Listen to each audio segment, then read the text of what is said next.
சலனம் 416. ஈஸ்வர் இவர்களை கிளம்ப சொல்லிவிட்டு ஆம்புலன்ஸில் சென்றுவிட அங்கே சோர்ந்த மகளினியை தேற்றுவதற்கு தேவ் அருகே இருந்த காஃபி சென்டருக்கு வற்புறுத்தி அழைத்து போனான். பிரியா தூரமாக நின்று வண்டியை எடுக்க போனாள். தீபக் ஞானவேல் விஜய் பிரச்சனைக்கு முற்றுப்புள்ளி வைக்க போலீஸ் ஸ்டேஷன் போனான். மகள் காப்பி கடையில் அழுது கொண்டிருந்தாள். பெற்றவளை நினைத்து. எவ்வளோ நேரம் அழுவ என்ற குரல் கேட்டு மகள் மெதுவாக தலை தூக்கினாள். அங்கே அர்ஜுன் இருந்தான். அவளையே பார்த்தான். அவள் முகம் வாடி போயிருந்தது. கண்கள் வீக்கத்துடன் குரல் அழுது அழுது தொண்டை கட்டியிருந்தது. அர்ஜுன் அவளை பார்த்தான். எந்த வார்த்தையும் சொல்லாமல் அருகில் அமர்ந்தான். அவளோ அழுது அழுது சோர்ந்திருந்தாள். தேவ் கெஞ்சி மிரட்டி திட்டி இப்படி என்ன கொடுத்தும் ஒரு வாய் கூட அவள் அருந்த மறுத்தாள். அந்த நேரம் அர்ஜுனுக்கு ஜனனி அழைக்கவும், நீ வீட்டுக்கு போ, நான் வந்துடுறேன் என்ற அர்ஜுன் மகள் அருகில் வந்து, வீட்டுக்கு கிளம்பலையா? போனோம் என்னும் போதே அங்கே பிரியா காருடன் வந்தாள். தேவ் வா போலாம் என்று அழைத்து போனான். மகள் பிரியாவின் வண்டியில் ஏறி அமரும் போது அர்ஜுன் மகள் கலங்கிய விழிகளுடன் அவள் நிமிர, நமக்கு நடந்தது முறையான திருமணம் இல்லை, ஆனால் முறைப்படிதான் என் வீட்டுக்குள்ள உன்னை கூட்டிட்டு போவேன். இன்னைக்கு எங்க வீட்டில் ஒரு டெத். விஜய் அண்ணாவை அடக்கம் பண்ணி காரியம் முடிச்சுட்டு 30ஆம் நாள் எல்லாம் முடிச்சுட்டு தான் உன் வீட்டுக்கு வருவேன். வந்து உன் அப்பா அம்மா சம்மதத்தோடு உன்னை கூட்டிட்டு போறேன். அது வரைக்கும் நீ அங்கே இருக்கலாம். அவள் மௌனமாக இருக்க, உன் அம்மாக்கு ஒன்றும் ஆகாது, சீக்கிரம் வந்துடுவாங்க.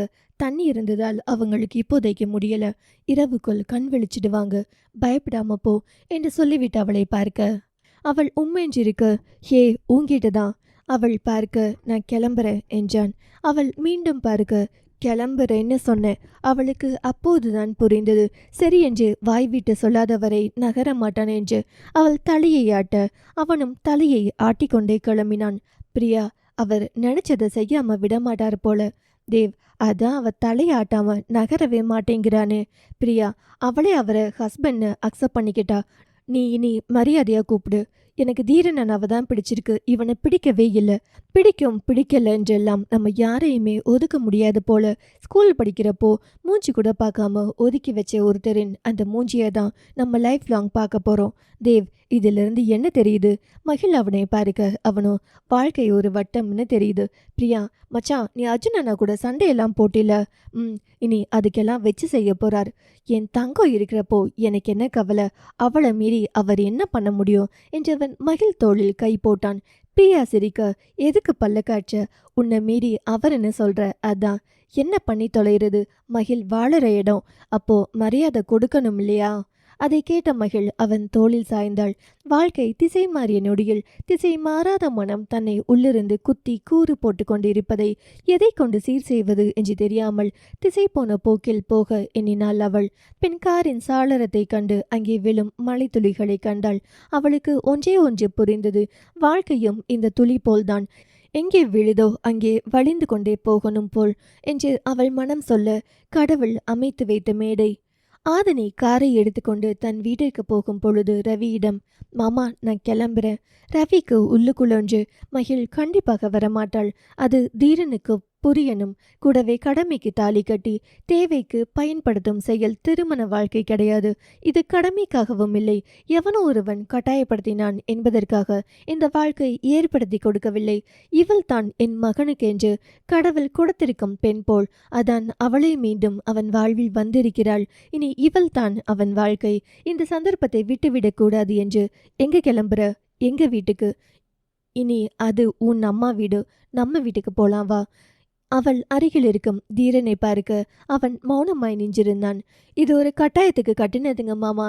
நாளைக்கு உங்களுக்கு ஒரு பிரச்சனை, இதை கலட்டும் என்றால் வேகமா கலட்ட வேண்டியதுதான். அவ்வளவுதான் இதற்கான மரியாதை. இல்லை இல்லை சாரி, எனக்கான மரியாதை. தீரன் அவளையே பார்த்து, சாரி எதுக்குங்க மாமா சாரி? நம்மை நேசிக்கும் ஒருவரை நாம் மதிப்பதில்லை, நாம் நேசிக்கும் ஒருவரோ நம்மை சிறிதும் மதிப்பதில்லை. குத்தி காட்சியாப்பா? உண்மையை சொன்னேனுங்க மாமா.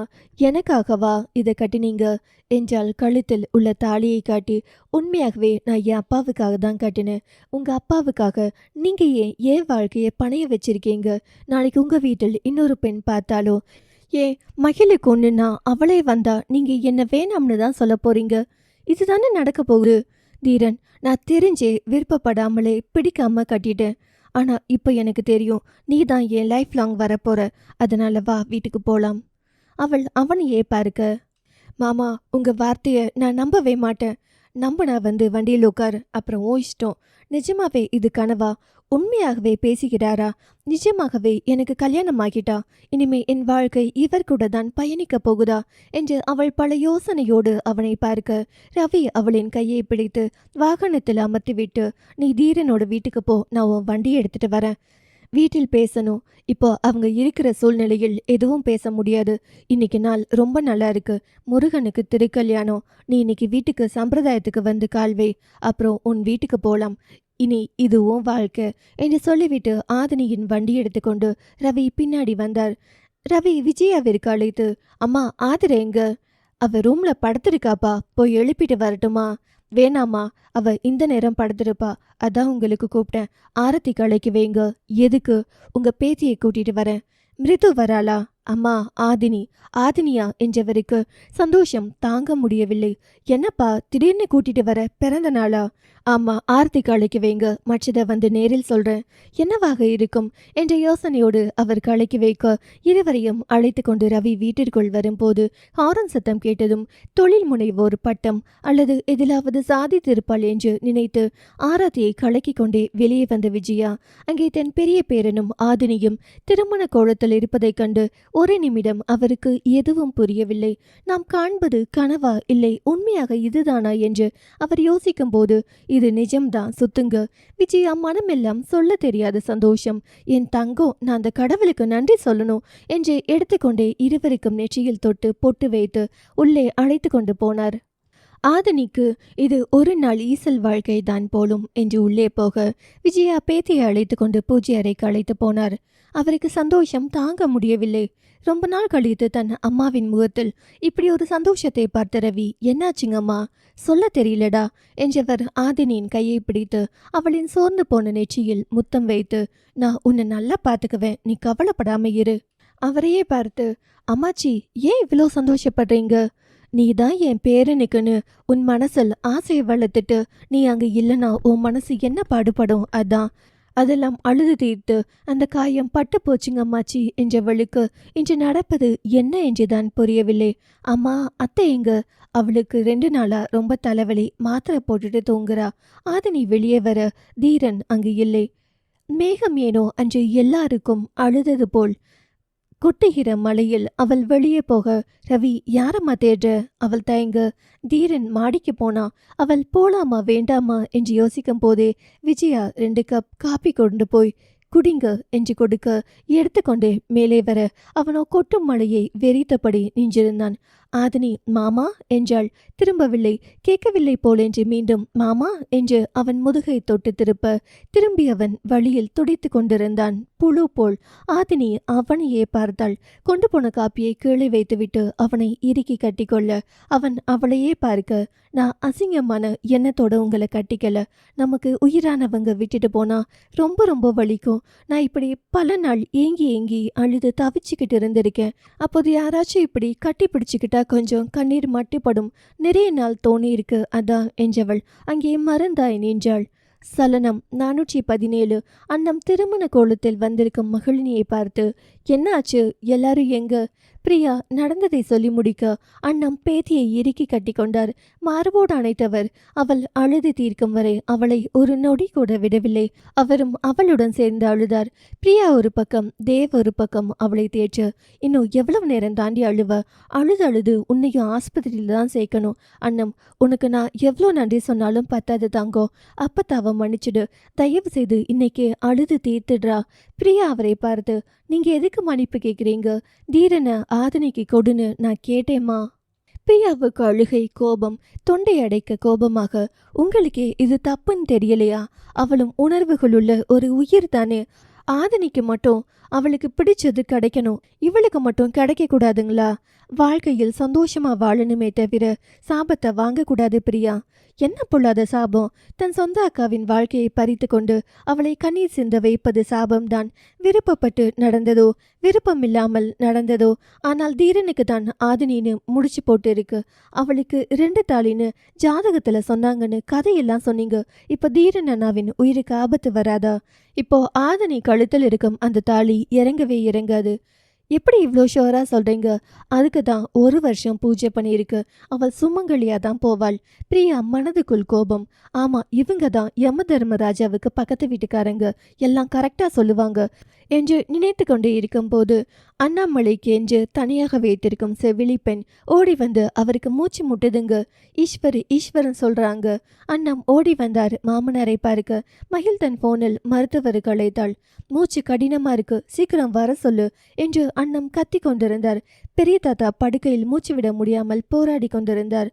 அந்த செவிலி பெண் அவருக்கான முதலுதவி எல்லாம் செய்து அவர் மூச்சை கொஞ்சம் சீராக விட்டதும் அவரோ, அண்ணம் எல்லாரும் வந்துட்டாங்களா? அவரின் குரல் எல்லோரையும் பார்க்கணும் என்ற ஏக்கத்தில் எதிரொலித்தது. இப்போ கூப்பிடுறேனுங்க மாமா என்று சொல்லிவிட்டு பிரியாவிடம் எல்லாருக்கும் கூப்பிடுங்க என்று சொன்னார். அண்ணம் மனமெல்லாம் தன் பிள்ளைகளுக்கு நடக்கும் நல்லதை பார்த்துவிட்டு தான் தன் மாமனாருக்கு எதுவாக இருந்தாலும் நடக்கணும் என்று வேண்டிக் கொண்டார். மருத்துவமனையில் தீவிர சிகிச்சைக்கு பின் அஞ்சு கண் விழிக்க செவிலியர் சொல்லவும் ஈஸ்வர் வேகமாய் ஓடிப்போய் அவளின் முன் வந்து நின்றான். அஞ்சு கண் திறந்த அந்த கணமே உலகமே கையில் வந்தது போலிருந்தது. கண் விழித்தவள், பயந்துட்டீங்களா என்றாள் மெதுவாக. ஈஸ்வர் அவளின் கண்களை பார்த்தான். அவளும் காண ஆடவனின் அந்த ஒரு பார்வையில் அவ்வளோ ஏக்கம், வழியெல்லாம் தென்பட்டது. பெண் அவளின் இதழில் குறுநகை, சொல்ல முடியாத உணர்வின் பிடியில் அவள். ஈஸ்வர் தன்னவளையே பார்க்க, அவ்வளோ சீக்கிரம் எல்லாம் நீங்க எஸ்கேப் ஆக முடியாது என்னை விட்டு அம்மோ என்றவன் அவள் நெற்றியில் முத்தம் வைக்க அஞ்சு தன் கையால் ஈஸ்வரின் தலையை மார்போடு அணைத்து கொண்டாள். அந்த தழுவலில் ஈஸ்வரின் விழியிலிருந்து விழும் நீர் பெண் அவளின் மார்பை நினைக்க, அழறீங்களா? ஈஸ்வரிடம் பேச்சே இல்லை, தொண்டை அடைத்தது. என்ன ஹீரோ சார் சைலண்டா இருக்கீங்க? உயிரே போயிடுச்சுடி. அதில் அவன் நெற்றியில் முத்தம் வைத்து, அப்படியெல்லாம் போயிடுவேனா? அவன் நெஞ்சை தொட்டு காட்டி, என் உசுறு இங்கே இருக்கும்போது அது எப்படி போகுமாம்? அவன் அவளின் மார்பில் தலை வைத்து, பயந்துட்டேண்டி. வாழ்க்கையில் ராஜா மாதிரி புருஷன் வேணும்னு சொல்லுவாங்க.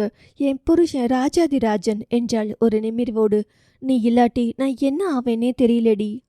அதான் ஒன்றும் ஆகலையே. என்னங்க, எனக்கு நம்ம வீட்டுக்கு உடனே போகணும். ஏன் ஊசி போட்டு கை காலெல்லாம் ஒரு மாதிரி இருக்கு.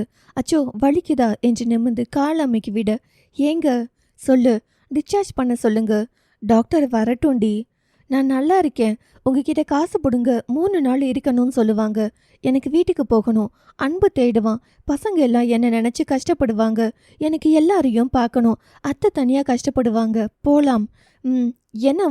என்னடி என்று ஈஸ்வர் அவளையே பார்க்க, ஏங்க என்னடி, எனக்கு நம்ம ரூம் போய் நம்ம பெட்ல உங்க பக்கத்தில் படுக்கணும். ஒரு மாதிரி உங்களை விட்டுட்டு ரொம்ப நாள் பிரிஞ்ச மாதிரி இருக்கு, கூட்டிட்டு போங்க. ஈஸ்வர் ஏனோ அவளை பேசிவிட்டு கேட்டுக்கொண்டிருந்தான். இந்த மாதிரி குரல் கேட்காவிட்டால் தன் உலகம் இயங்காது என்று புரிந்து போனது ஈஸ்வருக்கு. அவளின் ஒவ்வொரு ஏங்க என்ற வார்த்தையில் தான் தன் உலகம் நீக்காமல் இயங்கிக் கொண்டிருக்கிறது. அஞ்சு இல்லையேல் ஈஸ்வர் இல்லை என்று அவன் அறிந்தான். அந்த நேரம் மருத்துவர் வரவும் அவளை பரிசோதித்துவிட்டு, இப்ப நல்ல முன்னேற்றம் இருக்கு, ஆனால் இன்னும் ஓரிரு நாள் பார்ப்போம், இப்ப தனி வார்டுக்கு மாற்றலாம் என்றதும் பெண்ணவள், இல்ல எனக்கு வீட்டுக்கு போகணும் என்று அடமாய் சொல்ல டாக்டர் ஈஸ்வரை பார்க்க, ஈஸ்வர் நான் பார்த்துக்கிறேன் என்று சொன்னதும் அவளை டிஸ்சார்ஜ் பண்ணுவதற்கான சம்மரியை ரெடி செய்ய சொல்லவும் ஈஸ்வர் அவளை அழைத்து கொண்டு அருகே இருக்கும் நந்தினியின் அறைக்கு போக அவளுக்கு உடம்பில் ட்ரிப்ஸ் எல்லாம் ஏற்றப்பட்டு அவசர சிகிச்சை பிரிவில் இருந்தால் அஞ்சு அவளின் அருகில் போய் அக்கா என்னும் போதே கண்ணில் இருந்து நீர். நந்தினி கண் திறக்கவில்லை. அஞ்சு அக்கா, உங்களுக்கு ஒன்றும் ஆகாது.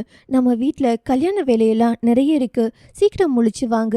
எனக்கெல்லாம் ஒன்றும் தெரியாதுங்க அக்கா, நீங்கள் தான் எல்லாம் பார்க்கணும்.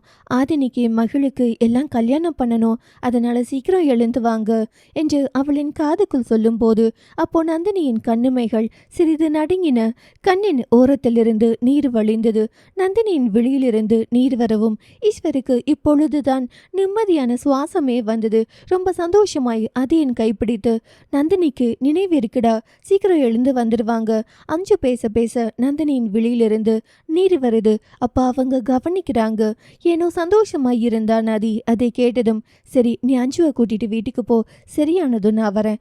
ஈஸ்வர், வெளியே பசங்க எல்லாம் வெயிட் பண்றாங்க, பசங்களை உனக்கு துணைக்கி விட்டுட்டு போறேன். வேணாம் அவங்களையும் கூட்டிட்டு போ. சரி, நான் இன்னைக்கு வீட்டுக்கு போயிட்டு நாளைக்கு நான் வந்து மாத்தி விடுறேன். வேணாண்டா, நீ தான் ஓயாம ஓடிட்டு இருக்க. நீ 5 கூட இரு. அப்பா வரேன்னு சொல்லியிருக்காரு, நான் பாத்துக்கிறேன். தலையாட்டி விட்டு ஈஸ்வர் முகிலன் நிலவனோடு கூடவே அவர்களின் பின்னால் வந்து காத்து கிடந்த துருவனோடு கிளம்பி விட்டான் வீட்டுக்கு. ரவி படிகளின் கீழ் நின்று தீரா, அவள் அவனை விட்டு விலகி நின்றாள். அவன் கீழே எட்டி பார்த்து, அப்பா ஆதினி எங்க? அவள் மாமா என்று பார்க்க, உன் அத்தை எழுந்துட்டா, 2 பேரும் கீழே வாங்க. இருவரும் கீழே வர, அப்போதுதான் தூங்கி கண் விழித்த ஆதிரை விஜயா தேநீர் கொடுக்க தலைவலிக்கு இதமாக அருந்தி கொண்டிருந்தாள். ஆதினி என்ற குரல் கேட்டு இவள் வந்திருக்கிறாளா என்று எழுந்து வந்தாள். என்னம்மா, இன்னைக்குதான் அத்தை வீடு கண்ணுக்கு தெரிஞ்சிருக்கா? அவளுக்கு இன்னும் விஷயம் தெரியவில்லை என்று புரிய அவள் ரவியை பார்க்க, அவரோ ஆதிரை சொல்லுங்க.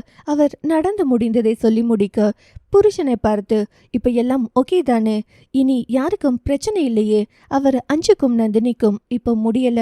பார்க்க போகணும். பெரிய மழை பெஞ்சு மரம் ரோடில் விழுந்து டிராஃபிக்கா இருக்கு. இப்ப சரியாயிடுச்சு. நீ எழுந்ததும் உன்னை கூட்டிட்டு போலாம் என்று. ஆதிரை, ஆதினி, நீ செஞ்ச உதவிக்கு நன்றிம்மா. உனக்கு என்ன கைமாறு செய்ய போறேன்னு தெரியலையே. விஜயா, எங்க நீ வேற கோவிச்சுக்கியோன்னு நினைச்சேன். இப்பதான் நிம்மதி. நான் ஏன் கோவிச்சுக்க போறேன்? உனக்கு மகளை தானே பிடிக்கும், அவளை தானே மருமகளாக்கணும்னு நினைச்ச. அத்தை, எனக்கு 2 பொண்ணுங்களையும் பிடிக்கும். இப்பவும் மகிழ் தானே என் வீட்டு மருமகளா வரப்போறா. சாரி ஆதினி, உன் கழுத்தில் தாலி கட்டி உன்னை கஷ்டப்படுத்திட்டாங்க, மன்னிச்சிடு. ரவி, ஆதிரேம்மா, விளையாட்டுக்கு தாலி யாராச்சும் கட்டுவாங்களா? நம்ம மிருதுவையே எடுத்துக்கோ. அவள் அழுதாள் என்று கட்டிய கயிற்றை கழட்டாமல் தாலின்னு நினைச்சு வாழ்ந்தவள். ஆதிரை கொஞ்சம் புரியவில்லை. மகனின் சோர்ந்த முகம் பார்த்து, இப்ப என்ன சொல்ல வரீங்க? ரவி, ஆதினி தான் நம்ம வீட்டு மருமகள். ஆதிரை கையில் வைத்திருந்த டம்ளரை தூக்கி எறிந்து, என் மகன் வாழ்க்கையில் விளையாடுவதை உங்க வேலையா போச்சு. விரும்பி அவளை விட்டுட்டு அவனால இவ கூட எப்படி வாழ முடியும்? விஜயா, என் பேரன் முதலில் விரும்பியது ஆதினியை தான். அது நீங்க சொன்னதுக்காக இருக்கலாம். தயவு செஞ்சு எவனோ ஒரு வேண்டாதவன் கட்டுன்னு சொன்னதுக்காக ஒரு கயிறு கட்டிட்டா அது எப்படி தாலியாகும்? ஆதினி, உன்னை கையெடுத்து கும்பிடுற. அதை கலட்டி கொடுத்துட்டு நீ வீட்டில் பார்க்குற பையனோடு போய் வாழுமா. அவள் வழி நிறைந்த ஒரு புன்னகையை கொடுத்து தாலியில் கை வைக்க போக தீரன் அவளை தடுத்து நிறுத்தினான். ஆதிரைக்கு கோபம். என்ன பஞ்ச தீரா? சரியா தப்போ என்னென்னவோ என் வாழ்க்கையில் நடந்துட்டு இனி நான் பண்ணின பிழையை எல்லாம் சரியாக்கிக்கிறேன், விட்டுடுங்கம்மா. தீரா, 2 முறை ஒருத்திக்காக செத்து பழிச்சிருக்க. உன் தன்மானம் விட்டுட்டு என் அண்ணன் வீட்டில் போய் உட்கார்ந்துருக்க. அப்ப கூட இப்படி இறங்கி போறேனா ஒரு அம்மாவா வலிக்கும். ஆனாலும் அவனுக்கு பிடிச்ச வாழ்க்கை வாழ போறேன்னு நினைச்சுப்பேன். ஆனா இப்போ வாழ்க்கை வாழ்வ, ஆனால் சந்தோஷமே இல்லாத மாதிரி இருக்கும். அவளும் வாழாமல் நீயும் வாழாமல் அவன் மௌனமாக இருக்க ஆதிரை அவளின் முன்னால் வந்து, எனக்கு என் பையன் சந்தோஷம் ரொம்ப முக்கியம். அவனுக்கு பிடிச்ச மாதிரி வாழ விடு, அதை கலட்டி கொடு என்றாள் கண்ணீருடன். ஆதினை கழுத்தில் கை வைக்க போக அவளின் போன் விடாது ஒலிக்க திரையில் அப்பத்தா என்று வரவும் அழைப்பை ஏற்று, அப்பத்தா, அண்ணம் எங்கே இருக்க? அத்தை வீட்டில். சீக்கிரம் வீட்டுக்கு வா, பெரிய தாத்தா பார்க்கணும்னு சொல்றார், ரொம்ப சீரியஸா இருக்கார். அவள் அடுத்த நொடியே, தாத்தாக்கு முடியல, நான் போறேன் என்று ஓட அவளின் பின்னால் தீரன், அவனை தொடர்ந்து மொத்த குடும்பமும். அண்ணாமலை மூச்சை கஷ்டப்பட்டு விட்டு கொண்டிருந்தார். அண்ணம், எனக்கு ஆதினியை பார்க்கணும். சொல்லிட்டேனுங்க மாமா, வந்துட்டு இருக்கா. ஈஸ்வர சீக்கிரம் வர சொல்லு, அவனும் வீட்டுக்கு தான் வந்துட்டு இருக்கான். அந்த கணத்தில் கதவு திறந்து ஆதினி உள்ளே வந்தாள். அவள் முகம் முழுவதும் கண்ணீர் வந்தவள். தாத்தா. அண்ணம் சற்றே விலக அவள் அணுகினாள். பெரிய தாத்தா அவளை பார்த்தார். முகம் தளர்ந்தது, ஆனால் பார்வை உறுதியாய் இருந்தது. என்னம்மா, கழுத்தில் தாலி யார் கட்டுனா? மாமா. அவரோ? எந்த மாமா? உனக்கு யாருமா கட்டுனா? அவள் தன் பின்னால் நின்ற தீரனை காட்ட அவர் சட்டென்று மகளை பார்க்க அவள் கழுத்திலும் தாலி. உனக்கு அர்ஜுன் தாத்தா. மகளை அருக அழைத்து, காலையில் உன்கிட்ட கேட்டேன், ஆதினியை பார்த்துப்பியா, அவளுக்கு பிடிச்சதையெல்லாம் செஞ்சு வைப்பியா என்று. ஆனால் அவளுக்கு பிடிச்ச வாழ்க்கையே அமைச்சு கொடுப்பாய் என்று நான் கொஞ்சமும் எதிர்பார்க்கவில்லை. நீ நல்லா இரு தாயி, நீ ரொம்ப நல்லா இருப்ப. இப்பதான் எனக்கு நிறைவா இருக்கு. உனக்கு இப்ப வலிக்கும், ஆனா நீ ரொம்ப ரொம்ப நல்லா இருப்ப என்றவருக்கு சந்தோஷம் தாங்க முடியவில்லை. அதிர்ச்சி, நிம்மதி, நம்பிக்கை, இந்த 3ம் கலந்த உணர்ச்சியில் மிதந்திருந்தது அந்த வீடு. அஞ்சு உயிர் திரும்பி இருக்க ஈஸ்வர் முகத்தில் தெரிந்த புன்னகை கூட அந்த வீட்டிற்கு புதிய உயிராக இருந்தது. ஆனால் இன்னொரு பக்கம் நந்தினி இன்னும் அரை உயிரில் தான் இருந்தாள். அவள் வெளியில் வழிந்த அந்த ஒரு துளி கண்ணீர் அனைவருக்கும் ஒரு வாக்குறுதியைப் போல நான் வரேன் என்று சொல்லும் மொழி போல் இருந்தது. சலனம் 418. ஈஸ்வர் தாத்தாவின் அறைக்குள் மனைவியுடன் நுழைய பின்னாடியே பேரன்கள் வந்தனர். அண்ணம் மருமகளை கண்டதும் கட்டி கொண்டார். மகிழ் அம்மா என்று ஓடி வந்தாள். ஆதினி சித்தி என்று கைப்பிடித்து கொண்டாள். அஞ்சு மகள் ஆதினி இருவரின் கையையும் பிடித்து கொண்டாள்.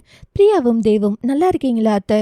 நல்லா இருக்கேன் என்றாள். மிருது அந்த நேரத்தில் எல்லாருக்கும் காப்பியை எடுத்து கொண்டு வந்தவள் அங்கே தன் அம்மா அப்பா அப்பத்தாவை எல்லாம் பார்த்து அப்படியே நிற்க, அண்ணம் எல்லாருக்கும் காப்பியை கொடுமா. மிருது அவர்களின் முன்னால் காப்பியை நீட்ட ஆதிரை திரும்பிக் கொண்டாள். மீண்டும் நீட்ட வாங்காமல் முகத்தை வேறு பக்கம் திருப்பிக் கொண்டாள். விஜயா பேத்தியின் தலையில் கை வைத்து ஒரு புன்னகையோடு அதை வாங்கி கொண்டார். ரவி தலையாட்டி மறுக்க அவளோ சாரிங்கப்பா எடுத்துக்கோங்க ப்ளீஸ். துருவன் வாங்கிக்கோங்கப்பா.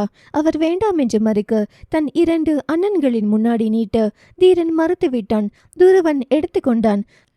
அவள் அடுத்தவர்களுக்கு கொடுக்க போய்விட்டாள். ஆதிரை மகளையே பார்க்க அவளோ தன் சொந்த வீட்டில் இருப்பது போல் இயல்பாயிருந்தாள். விஜயா தன் சின்ன மகளையே பார்க்க அண்ணம் அஞ்சுவின் தலையை வருடி கொண்டே உட்காருமா நிக்காத. ஆதிரை அஞ்சு நீ நல்லா இருக்கியா? அவள் தலையை ஆட்ட ரவி தங்கையின் அருகே வந்து தலையில் கை வைக்க நான் நல்லா இருக்கேன் அண்ணா. சந்தோஷம்மா. நந்தினி எப்படி இருக்கு? நல்லா இருக்காங்கண்ணா. விஜயாவிற்கு பேசணும் போல் இருந்தது. ஆனால் ஏதோ ஒன்று தடுக்க அப்படியே ஓரமாக நின்று கொண்டார். ஈஸ்வர் அங்கிருந்து ஒரு நாற்காலியை எடுத்து போட்டு மனைவியை அதில் அமர வைத்து அவன் தன் தாத்தாவின் அருகில் போய் நின்று கொண்டான். தேவ் பிரியாவிடம் அப்படியே நாட்டாமை படம் பார்க்குற மாதிரி இருக்கு. ஏண்டா? அதில் தாண்டி பெரிய சரத்குமார் நடந்து போகும்போது தம்பிங்க எல்லாம் கை கட்டி நிற்பாங்க. அவள் சிரிக்க அந்த நேரம் முகிலன் அவளை தூரமாக நின்று பார்த்து கொண்டே இருந்தான். தேவ் அவளின் காதுக்குள் உன்னால உன்னை சைட் அடிக்கிறான். அவருக்கு அதெல்லாம் வராது. வம்பிழுக்காத. வாய மூடு. கொஞ்சம் அவர் பக்கம் திரும்பு. இங்கே அவளின் தலையை பிடித்து திருப்பினான். உண்மையாகவே முகிலன் அவளை பார்த்து கொண்டுதான் நின்றிருந்தான். பிரியாவுக்கு சொல்ல தெரியவில்லை. இப்படியெல்லாம் முகிலன் செய்யும் ரகம் இல்லை. ஆச்சரியத்தோடு அவளோ விழியாலேயே என்ன மிஸ் யூ என்றான் இதழ்களை குவித்து. அவளுக்கு மட்டும் கேட்கும்படி என்னாச்சு திடீர்னு? சும்மா தோணுச்சு. அம்மாவையும் சித்தியையும் மருத்துவமனையில் இப்படி பார்த்ததால் ஏதோ ஏக்கத்தில் சொல்லும் வார்த்தை என்று புரிந்தவள் கண்களை சிமிட்டி அப்புறம் பேசுறேன் என்றாள். ஏனோ அவனை அரவணைத்தால் மட்டுமே அந்த ஏக்கம் தீரும் என்று அவளுக்கு புரிந்தது. அதற்கான தனிமை இந்த வீட்டில் இப்பொழுது கிடைக்காது என்பதால் அவள் வெளியாலேயே அவனை அரவணைத்தாள். தேவ் அவளிடம் என்னடி காற்றிலே கலர் படம் ஓட்டி காதல் பேசிட்டு இருக்கீங்க? அதெல்லாம் லவ் லாங்குவேஜ். உனக்கு தெரியாது. அது என்னவோ கரெக்டு தான். எனக்கு அதெல்லாம் தெரிஞ்சிருந்தா என்னைக்கும் நல்லா இருந்திருப்பேனே என்றவன் அங்கே அண்ணாமலையின் கட்டிலில் அவரை சுற்றி இருக்கும் மருத்துவ வசதியெல்லாம் பார்த்துவிட்டு அடுத்த பரபரப்பு ரெடி. என்னடா தேவ், இந்த குடும்பத்தில் மட்டும் தாண்டி ஒன்று போக ஒன்றுன்னு நம்மளை பரபரப்பாக வச்சிருக்காங்க. 365 நாளும் பிஸியாக இருப்பது எப்படின்னு இங்கே தான் கற்றுக்கணும். இன்னும் கொஞ்ச நாளில் இவர் போய் சேர்ந்துடுவார். அப்புறம் கல்யாணம். அதுக்கப்புறம் கொஞ்ச நாளில் ஒன்று மகள் அர்ஜுன் வாழ்க்கை, தீரன் அண்ணன் ஆதினி வாழ்க்கை என்று பிரச்சனை போய்கிட்டே இருக்கும். ஆக மொத்தம் இனி பரபரப்புக்கு பஞ்சம் இருக்காது. பிரியா அவனின் காதுக்குள் உனக்கு இன்னைக்கு ஃபர்ஸ்ட் நைட் தெரியுமா? அந்த வார்த்தையில் அவன் ஒரு மாதிரி ஆகி நீ கொஞ்சம் வாயை மூடிட்டு இருடி. அதை பற்றியெல்லாம் கொஞ்சம் தெரிஞ்சு வச்சுக்கோ. அவசரத்துக்கு யூஸ் ஆகும். அதுக்கெல்லாம் உனக்கு சொல்லிக் கொடுக்க துணைக்கு நாங்கள் வரமாட்டோம். உன்னை சாவடிச்சிட்டு வேண்டி அசிங்கமாக பேசாத. அவன் வெக்கப்பட்டான். அதை பிரியா ரசித்தாள். அந்த நேரம் அண்ணாமலை ஈஸ்வர் தாத்தா கண்ணா எனக்கு நாள் நெருங்கிட்டு அடுத்த வாரம் உன் அப்பத்தாவின் நினைவு நாள். அன்னைக்கு நான் போயிட்டா உன் அப்பத்தா என்னை மன்னிச்சு ஏற்றுக்கிட்டாள் என்று அர்த்தம். அதுக்கு முன்னவோ பின்னவோ போனாள் அவள் இன்னும் கோபமாக இருக்கிறாள் என்று அர்த்தம். தேவ் என்னடி செத்து போனவங்களுக்கெல்லாம் 7 செகண்ட் தான் பழச ஞாபகம் இருக்குமாம். அப்புறம் எல்லாம் மறந்துடுமாம். இது சயின்ஸ் சொல்லுது. இவர் என்னமோ இவர் பொண்டாட்டி நினைச்சு இப்ப பேசிட்டு இருக்கார். பிரியா திரும்பி முறைத்து நக்கல் பண்ணாதடா. முன்னாடி எனக்கும் நம்பிக்கை இல்லை. ஆனால் கொஞ்சம் வருஷத்துக்கு முன்னாடி ஒரு பிரச்சனை வந்தப்போ ஹாஸ்பிட்டல் ரூமில் நானும் மகளும் போய் தங்கி இருந்தோம். உனக்கு ஞாபகம் இருக்கா? ஆமாம். அப்போது மகளுக்கு காக்கா ரூபத்தில் அவங்க பெரிய பாட்டி அவளுக்கு செய்கை சொன்னாங்க. அதுக்கப்புறம் எனக்கும் நம்பிக்கை வந்துடுச்சு. பொடி, இதிலெல்லாம் எனக்கு நம்பிக்கை இல்லை. அப்புறையே உன் அம்மாவுக்கு ஒவ்வொரு அமாவாசையும் உங்கள் அப்பா சாப்பாடு வைக்கிறார். நீயே உங்கள் அம்மாவுக்கு டெய்லி பூ போட்டு விளக்கு போடுற. ஏய் சத்தியமா 7 செகண்ட் மட்டும்தான் இறந்த பிறகு ஒரு மனிதனுக்கு முக்கியமான ஞாபகங்கள் இருக்குமா? டேய் 7 செகண்ட் ஞாபகம் இருந்தா அப்புறம் ஏன் இன்னமும் செத்து போன உன் அம்மாவுக்கு சாமி கும்பிட்டுட்டு இருக்கீங்க? ஒவ்வொரு அமாவாசைக்கும் நம்ம வீட்டில் இறந்த முன்னோர்கள் எல்லாம் நம்ம வீட்டுக்கு வருவாங்க. அவங்க வெறும் வயிற்றோடு போகக்கூடாது என்றுதான் அன்னைக்கு சாப்பாடு வைப்பது. நம் முன்னோர்கள் எல்லாம் சாமிகளா நம்மளை வழி நடத்துவாங்கடா. நமக்காக கடவுளிடம் வேண்டிப்பாங்க. ஏதோ ஒரு ரூபத்தில் நம்மை காப்பாற்றுவாங்க. தெரியாம சொல்லிட்டே அம்மணி, கிளாஸ் எடுக்காத. அந்த நேரம் ஈஸ்வர் அண்ணாமலையின் கையை இறுக்கி பிடித்து, தாத்தா நீங்க நல்லா இருக்கீங்க, உங்களுக்கு ஒன்றும் இல்லை. பழையன கழிலும் புதியன புகுதலும் இயற்கையின் நியதி. எங்க போயிட போறேன்? உனக்கு துணையா உன்னையே சுற்றித்தான் இருக்கும் என் ஆன்மா. முகிலன், எங்களையெல்லாம் உங்களுக்கு பிடிக்காதுங்களா தாத்தா? எங்களையெல்லாம் சுற்றி வர மாட்டீங்களா? எல்லாருக்கும் எல்லாம் நிறைவா பண்ணிட்டேன். என் பேரனுக்கு தான் ஒண்ணுமே பண்ணல. உங்களுக்கு தான் உங்க சித்தப்பா கூடவே இருப்பானே, உங்களுக்கு ஒரு குறையும் வரவிட மாட்டான். ஈஸ்வர் அவரின் கையை பிடித்து, எனக்கு எல்லாருக்கும் இருக்கிற அளவுக்கு தான் தாத்தா இதயம் இருக்கு. ஒன்று மாற்றி ஒன்றுனா நான் என்ன பண்ணுவேன்? உனக்கு ஏன் ஈஸ்வர் என்று பேர் வச்சேன் தெரியுமா? உலகத்தை காக்கும் சிவன் போல் இந்த வீட்டை காக்கும் ஈசன். நீ இங்க எல்லாம் உன்னை சுற்றி தான் இருக்கணும். நீ இல்லாட்டி இந்த குடும்பம் இல்லை. உனக்கு நிறைய சுமை கொடுத்துட்டேன். இப்போ உன் மகளின் வாழ்க்கையிலும் நிம்மதியை கொடுத்துட்டேன், மன்னிச்சிடு.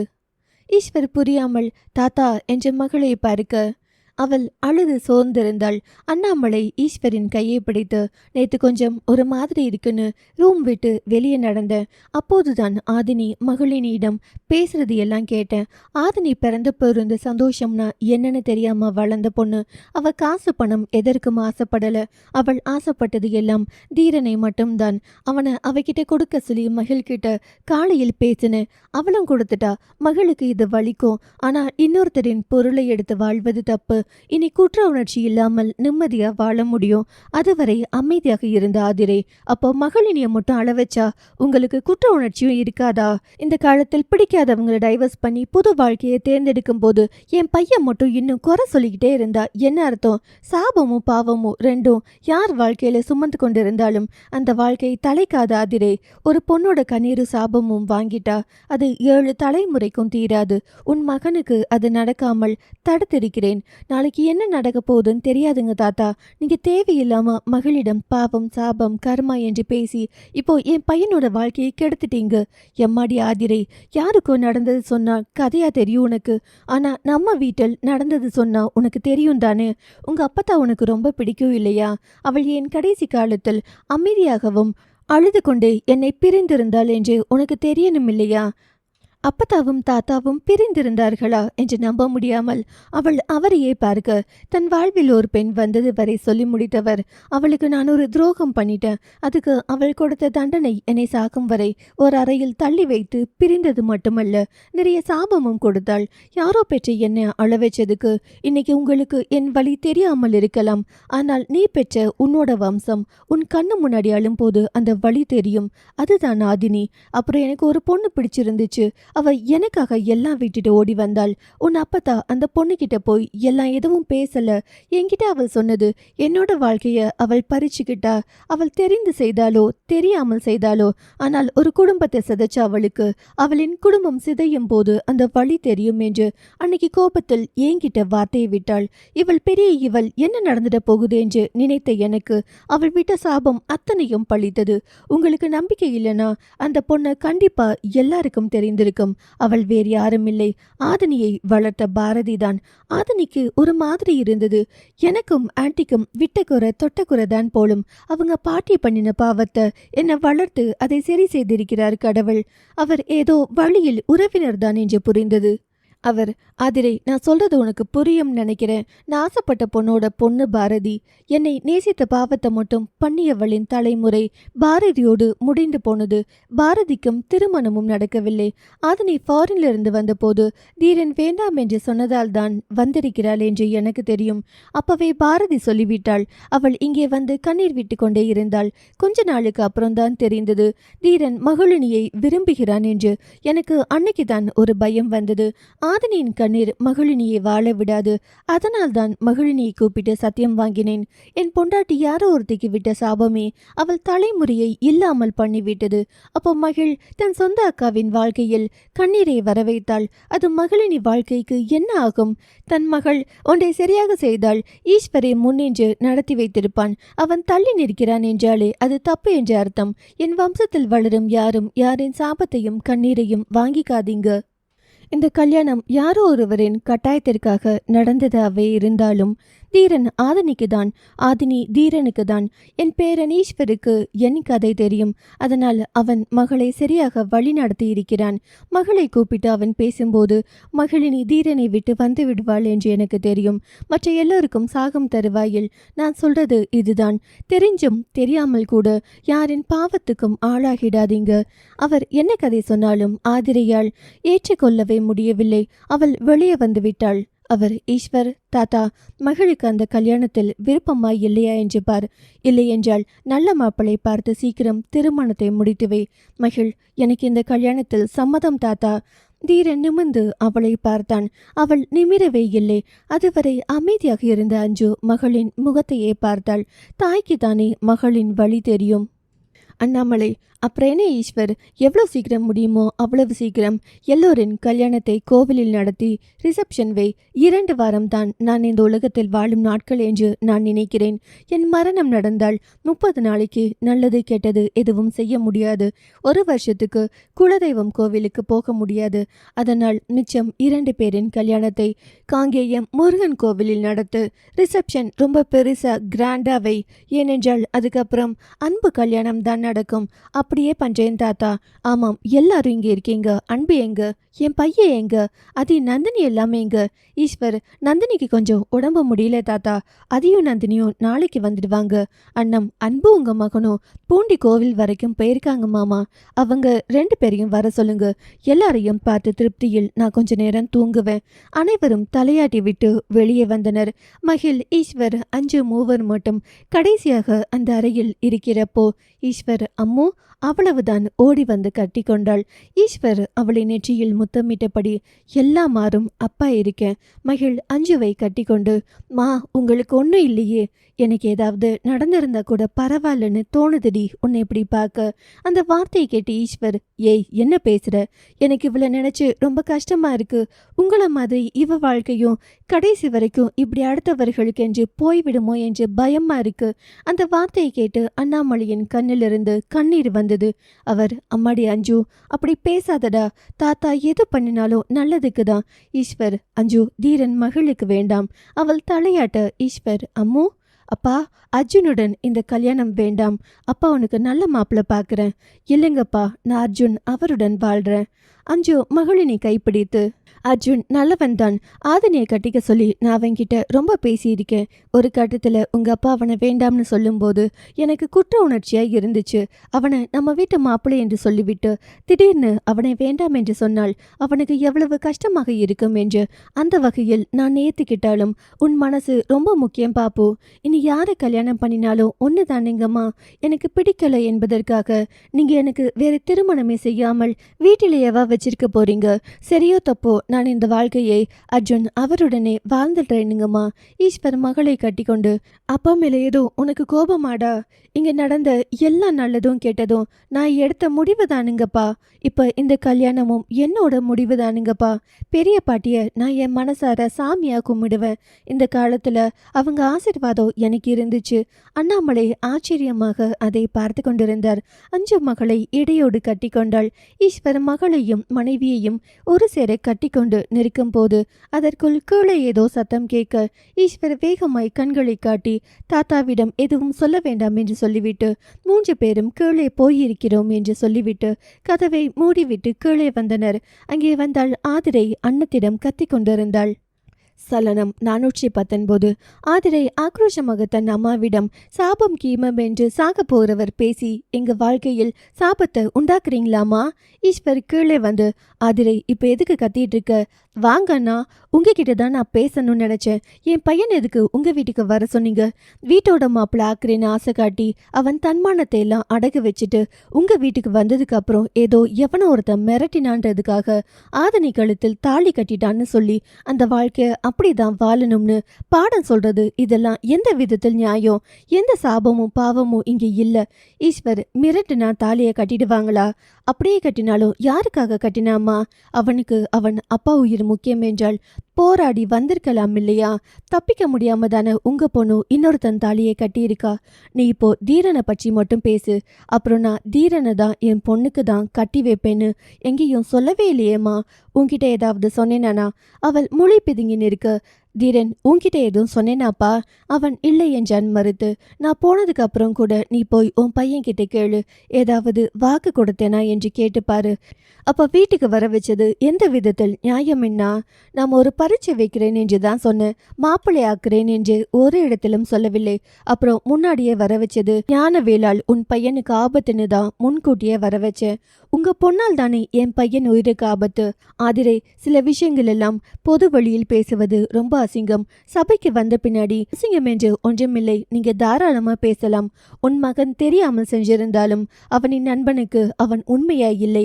அதனால் அவனை தீர்த்து கற்ற முடிவுல தான் முகுந்தன் இருந்திருக்கான். அவனையும் உன் புருஷனையும் காப்பாற்றினது ஆதினி மனசு வச்சு தாலி கட்டிக்கிட்டதால் தான். ஆதிரை வாயடைத்து நிற்க தீரன் ரவியும் கூட பேச முடியாமல் தான் ஈஸ்வரை பார்த்தார்கள். அவள் ஏன் இவ்வளவு கஷ்டத்திலும் இதை கழுத்தில் மாட்டியிருக்கிறாள் என்ற எண்ணமும் அவனுக்கு அப்போதுதான் புதிதாய் தீரனுக்கு உதிக்க எண்ணியது. ஆதிரை மகளுக்கு தாத்தா அப்பத்தா சத்தியம் வாங்கவும் இது சரியான நேரம் என்று அதை பயன்படுத்தி அவளின் அக்கா வாழ்க்கையை என் மகனோடு திணித்து விட்டாள். உங்க மக எதுக்கு தாலி எடுத்து கொடுத்தா? நான் தெய்வீக காதல்ல இருக்கேன். மகளினிய மட்டும்தான் விரும்புறேன். நானும் எப்பாவும் செத்தே போறோம். எங்க உயிருக்கு எதுவும் பிரச்சனை இல்லைன்னு சொல்லி உன் மகன் தாலியை கட்டாம இருந்திருக்கலாம் இல்லையா? ஏன் அந்த மாதிரி ஒரு முடிவை அப்போது தான் எடுக்கவில்லை என்று தீரன் மனம் கேட்டது. தன் காதலை விட தன் அப்பாவின் உயிர் பெரியது என்றால் நான் எந்த விதத்தில் சரியாக இருந்திருக்கிறேன் என்ற ஒரு கேள்வியும் ஆதனி என்னால் இந்த தாலியை கட்டிக்க முடியாது என்று கழட்டி வீசியிருந்தாள். தீரன் யோசிக்கும் வரை அவன் முகத்தையே பார்த்திருந்த ஈஸ்வர் பின் அந்த மாதிரி சொல்லியும் என் மகள் தாலியை கொடுத்து கட்ட சொல்லியிருந்தாள். இன்னைக்கு நீ இப்போ இவ்வளோ பேசுறது கரெக்ட். உங்களின் சுயநலத்துக்காக எல்லா முடிவையும் எடுத்துட்டு ஒருத்தவங்க பக்கம் பிளேம் பண்றது ரொம்ப முட்டாள்தனம் மாதிரி. இதைத்தான் நீ ஸ்டார்டிங்ல இருந்து பண்ணிட்டு இருக்க. உயிரை காப்பாற்றணும் என்று நினைத்தது தப்பு என்றால் என்ன சொல்வது? அதெல்லாம் எதுக்கு நான் பண்ணினீங்க? உங்க மருமகன் ஆக்கணும் என்ற எண்ணத்தால் தானே. என் தங்கச்சி மகன் என்ற எண்ணத்திலும் பண்ணினேமா. என் மகனை காப்பாற்ற உயிரை கொடுத்தான் என்பதாலும் பண்ணினேமா. அப்புறம் தப்பு செஞ்சவன் தண்ணி குடிக்கணும். உன் மகன் ஒரு தப்பு பண்ணியிருக்கான். ஆதினிய லவ் சொல்லி ஏமாற்றி இருக்கான். என் பையன் பண்ணது தப்புனா உங்க பொண்ணு பண்ணினதும் தப்புதான் அண்ணா. தான் லவ் பண்ணிட்டு அவனை தன் அக்காளுக்கு கட்டி வைக்கிறதும் தப்புதான். இப்போது கூட உங்க மகள் சொன்னதால் தான் தாலி கட்டியிருக்கான். என் மகள் சொன்னால் உன் மகனுக்கு அறிவு எங்கம்மா போச்சு? உன் புருஷன் உயிரை காப்பாற்றுவதற்கு ஆதினியை பகடக்காய் போல் பயன்படுத்தி இருக்கிறான். இப்ப கூட நீ ஆதினி பற்றி யோசிக்க மாட்டியா? அவளும் உன் அண்ணன் மகள் தானே. ஏன் அண்ணா, ஹார்ட்ல பிரச்சனை இருக்கிற ஒரு பொண்ணை என் பையனுக்கு கட்டி வச்சு என்னோட பரம்பரையா அப்படியே அழிச்சிடலாம் என்று நினைக்கிறீங்களா? அந்த வார்த்தையில் ஆதினி அப்படியே தலையை பிடித்து கொண்டு அமர்ந்து விட்டாள். ஈஸ்வர் கோபமாய், ஆதிரே, நீ தப்பா வார்த்தையை விடுற. இது நல்லதுக்கு இல்ல. எவ்வளவோ டெக்னாலஜி டெவலப்மெண்ட் ஆகிருக்கு. தயவு செஞ்சு வார்த்தையை விடாத. நான் சரியா தான் விடுறேன். உங்க பொண்ணுக்கு மட்டும் நல்ல மாப்பிள்ள. ஏன் என் பையனுக்கு மட்டும் இப்படி ஒரு வாழ்க்கை? இரத்த சொந்தத்தில் திருமணம் முடிப்பதே தப்பு. இதுல நோயாளி பொண்ணை கட்டி வச்சு யாரின் வாழ்க்கையை கெடுக்க பாக்குறீங்க? அதுக்கு பேசாம என் மகனை சாகவே விற்றுக்கலாம் இல்லையா? ஒருவேளை என் மகனுக்கு வயிற்றில் கத்தி குத்திப்பட்டு அவனுக்கு குழந்தை பிறக்காது என்று டாக்டர் சொல்லிட்டாரா?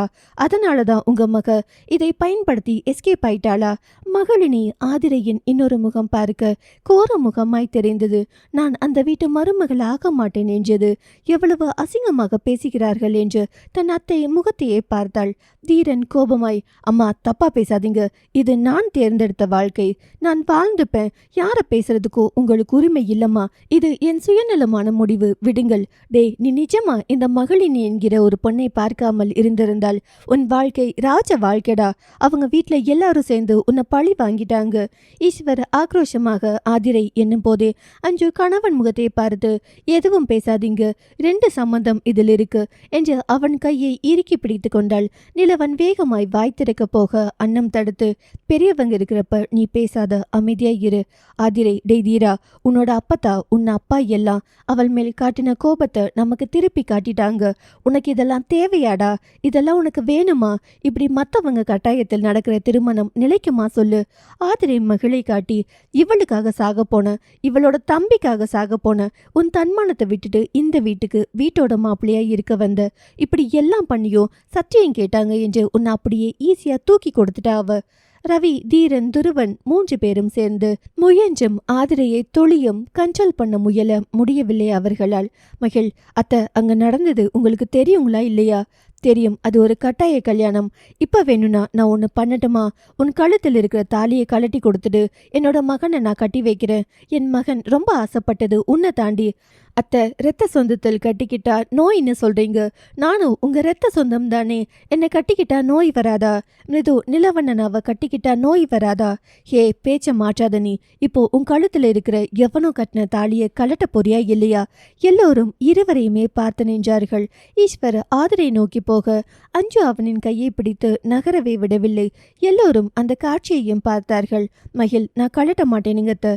அது கட்டாயத்தாலின்னு கழட்ட மாட்டேங்கிறியா? இல்ல அதை நீ கழட்டினா உன் அக்கா வாழ்க்கையும் உன் சத்தியமும் பாழாகிடும்னு பயப்படுறியா? அத்தை, 2 பேரோட வாழ்க்கை வீணா போயிடும் ஒரு கல்யாணத்தால். புரிந்து கொள் மகிழ். இங்க யாருமே முட்டாள் இல்லைங்கத்த. இது சரி, இது தப்பு என்று நாங்களும் மெச்சூர்டான வயசில் தான் இருக்கோம். அந்த நேரத்தில் கட்டாயத்தில் கட்டினாலும் இப்ப நாங்க இந்த வாழ்க்கையை ஏத்துக்க தயாரா தான் இருக்கோம். இப்ப நாங்க எடுத்திருக்கிற முடிவு தெளிவான முடிவு தான். புரிஞ்சுக்கோங்க அத்தை. ஒருத்தனை உயிருக்கு உயிரா விரும்பிட்டு இன்னொருத்தன் தாலி கட்டினால் அவன் கூட வாழ்ந்துடுவியா நீ? உன்னோட பாவம் உன் அக்காவை ஒன்னும் செய்யாதா? அது எப்படி ஒரு பொம்பளை ஒருத்தனை விரும்பிட்டு இன்னொருத்தனை கட்டிப்ப? அந்த நேரம் துருவன் வாயை திறந்தான். அம்மா, அப்போ அண்ணா முதலில் ஆதினியை விரும்பிட்டு அப்புறம் மகளை விரும்பினா மட்டும் அண்ணா நல்லவரா? அவங்க தான் மெச்சூர்டா ஹேண்டில் பண்ணிக்கிறேன்னு சொல்றாங்களேம்மா. என் மகன் ஆதினி கூட எதுவும் பண்ணல. ஆனா மகிழ் கிட்ட எல்லா உரிமையும் எடுத்திருக்கான். அது அவளுக்கே தெரியும். அம்மா, காதல் எந்த நேரத்தில் வேண்டுமென்றாலும் வரலாம் போகலாம். எத்தனையோ பேர் கல்யாணம் பண்ணிட்டு எல்லாம் பண்ணிட்டு குழந்தை பெத்துக்கிட்ட அப்புறமும் கூட வாழ்க்கையை பிடிக்காமல் பிரிந்து போய் வாழ்கிறார்கள். நீண்ட கால நண்பர்கள் கூட திருமணம் முடிந்து எங்கேயோ பிடிக்காமல் போர் அடித்து விலகி போயிருக்காங்க. இவனை தான் காதலித்தோம், இவன் கூட தான் ரொம்ப உரிமையாய் இருந்தோம், இப்ப இவனை தான் கட்டிக்கணும் அப்படிங்கிறது எல்லாம் இந்த காலத்தில் செல்லுபடியாகாது. அதை தாண்டா நானும் சொல்றேன். பிடிக்காத வாழ்க்கை வாழ வேண்டாம்னு சொல்றேன். அத்தை, பேசினதே திரும்ப திரும்ப பேசாதீங்க. நானும் உங்க மகனும் இந்த முடிவை தெரிஞ்சுதான் எடுத்தோம். புரிஞ்சுக்கோங்க அத்தை. நீ ரொம்ப சுயநலமானவள் மகிழ். உன் அப்பா பெருசா என் மகன் பெருசா என்றால் உன் அப்பா பின்னாடி தான் போய் நிப்ப. இப்ப கூட உன் அப்பாவின் மேல் பண்ணின சத்தியத்துக்காக தான் இந்த தாலியை கழுத்துல சுமக்கிற. உன்னோட அக்கா நல்லா இருக்கணும் என்பதற்காக என் மகனை பழி கொடுக்கிற. கண்ணில் வரும் நீரை துடைத்து கொண்டே, நான் எப்பவுமே சுயநலமானவள் தான். என் அப்பா பெருசா மத்தவங்க பெருசா என்று கேட்டாள். நான் என் அப்பா பின்னாடி தான் நிற்பேன். அதே மாதிரிதான் உங்க பையனும் நான் பெருசா அப்பா பெருசா காதல் பெருசா என்று வந்தப்ப அப்பாவின் உயிருக்காக தான் நின்னார். நாங்க எங்களின் வாழ்க்கைய முடிவு பண்ணிட்டோம். அத்தை, இனி நீங்க இதில் தலையிட வேண்டாம் ப்ளீஸ் அத்தை. தயவு செஞ்சு சண்டை போடாதீங்க. இனிமேல் அத்தை கிட்ட என்னை எப்பவும் சொல்லிக்கிட்டு என் முன்னாடி வந்துடாத. என் மகன் வாழ்க்கையில் எந்த குறை வந்தாலும் அந்த சாபம் உன்னை வாழவே விடாது. தீரன் முன்னாடி வந்து, அம்மா, அவளை எந்த குறையும் சொல்லாதீங்க. என் வாழ்க்கையில் எந்த குறையும் இல்ல. தயவு செஞ்சு அவளை வலிக்கிற மாதிரி பேசாதீங்க. இப்பவோ இவளுக்காக தான் பேசுவியா தீரா? இனிமேல் உனக்கு அவ யாரோடா? அவளுக்கு ஏன் நீ வக்காலத்து வாங்குற? மகிழ் அவளையே பார்த்து, உங்களுக்கு நீங்க சொல்ற மாதிரி நடந்துக்கிட்டா நான் மருமக, இல்லாவிட்டால் உங்களுக்கு நான் யாரோ இல்லைங்களா? இதெல்லாம் நான் உங்க வீட்டில் தான் மகளினி கத்துக்கிட்டேன். எல்லாம் உங்க அப்பா கிட்டையும் உங்க அப்பாங்க கிட்டையும். தேவையில்லை என்றால் என்னையும் தூக்கி வீசிடுவாங்க உங்க குடும்பத்தில். மகள் வாய் திறக்க போக அஞ்சு மகளினி என்றதும் புரிந்தது. அவள் அதற்கு மேல் எதுவும் பேச வேண்டாம் என்றும் மௌனமாகிவிட்டாள். இப்பொழுது பேச பேச பிரச்சனையாகிவிடும் என்று ஆதிரை மகனிடம், இவங்களும் வேணாம், இந்த குடும்பமும் வேண்டாந்தீரா. அந்த தாலியை கழட்டி வாங்கிட்டு வா, நம்ம வீட்டுக்கு போலாம். அம்மா உனக்கு நல்ல பொண்ணா நல்ல குடும்பத்தில் பார்த்து வைக்கிறேன். அந்த வார்த்தையில் மொத்த குடும்பமும் கொந்தளிக்கும் போது பலாரென்று ஆதிரையின் கன்னத்தில் விழுந்தது அறை. அதிர்ச்சியோடு ஆதிரை நிமிர்ந்து பார்க்க ஓங்கி அறைந்திருந்தார் ரவீந்திரன். முதலாய் கணவனிடமிருந்து வரும் முதல் அடி, முதல் கோபம். அவரோ உன்னோட மகன் மேல இருக்கிற பாசத்தில் வார்த்தையை தப்பா விட்றனி. ஆதினியும் என் தங்கச்சி பொண்ணுதான், அவதான் என் வீட்டு மருமகள். ஆதிரை கண்ணீரோடு தன் அண்ணன் ஈஸ்வர் பக்கம் திரும்பி, ஒரு அம்மாவாய் தன் மகனின் விருப்பம் இல்லாமல் நடக்கும் திருமணம் எவ்வளவு கொடுமையானது தெரியுங்களா? அவன் கஷ்டப்படுற வேதனை ஒரு அம்மாவாய் எனக்கு மட்டும்தான் தெரியும். இதே மாதிரி உங்க மகனுக்கு நடந்தால் அன்னைக்கு என்னோட வேதனை தெரியும் அண்ணா. அன்பு பெயரை கேட்டதும் மகளினிக்கு ஆத்திரம் வந்தது. இளையவர்கள் எல்லோரும் கோபமாய் ஆதிரையை பார்த்தனர். அஞ்சு, அண்ணி என் மகனுக்கு சாப்ப விடுறீங்களா? தீரன் கோபமாய். அம்மா, அன்பு சின்ன பையனுங்கம்மா. துருவன், அம்மா எதுக்குங்கம்மா சாபம் கொடுக்குறீங்க? மிருதுலா விஜயாவின் கையை பிடித்து, தயவு செய்து கூட்டிட்டு போங்க அப்பத்தா. 1க்கு 2 சம்பந்தம் இங்க தான் நடந்திருக்கு. நாளை பின்ன வந்து போகணும் இல்லையா? இன்னைக்கு அம்மா வார்த்தையை விட்டுட்டு இருக்காங்க. விஜயா, இப்ப எல்லாம் உன் அம்மா பேசினா எதிர்த்து பேச முடியலடி. வயசாக ரொம்ப கோபப்படுறா. அண்ணம் கையெடுத்து கும்பிட்டு, ஆதிரை நீ தயவு செய்து கிளம்பு. என் பேரனுக்கு சாபத்தை கொடுக்காதே. அவன் வளரும் சிறு பிஞ்சு. இங்க யாரும் உன் மகனுக்கு கெட்டது செய்யல.